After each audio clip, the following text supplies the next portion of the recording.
Hi everyone, Henry from New Zealand here.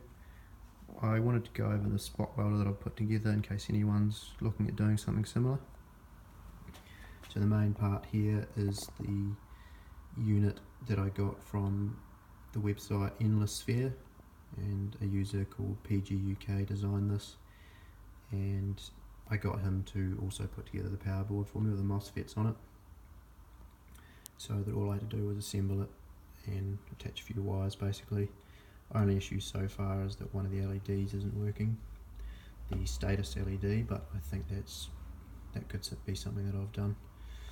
As you can see on this first battery, there's pretty solid connections, big thick copper cable, big lugs, and on this side it's directly bolted to the terminal.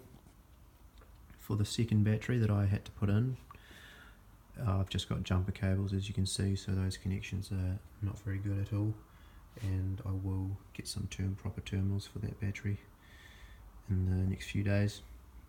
Basically, I just don't think I was getting enough power from one battery because I've been trying to weld 0.3mm nickel. Originally I was using this, which I got on eBay for I think about $70 New Zealand. It's got little replaceable copper tips and a spring inside so that you can get even pressure basically on each tip when you press down.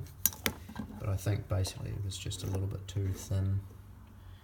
I think the cable was just a little bit too thin for the kind of work that I was doing, and it was jumping around a fair bit, which possibly showed that.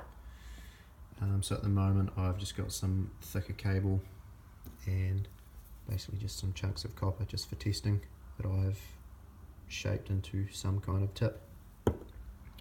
And for 0.3mm nickel, pure nickel, that has been welding together alright. So I have to pull it apart with pliers and it leaves little bits of nickel on the underside, so pretty sure it's doing a good weld.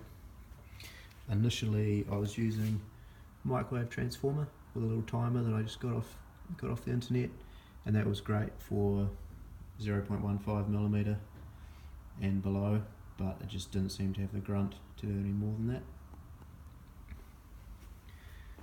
With this setup here, I've just got it running off power supply at the moment, and I'm using a little foot switch, which is very helpful, especially when you're using something that's got separate cables.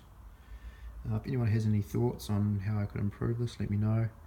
But so far I'm pretty happy with it, and I think once I've got these jumper cables sorted out with some proper cables, and I'll have proper tips that actually look like welding tips, then I think I'll be good to go.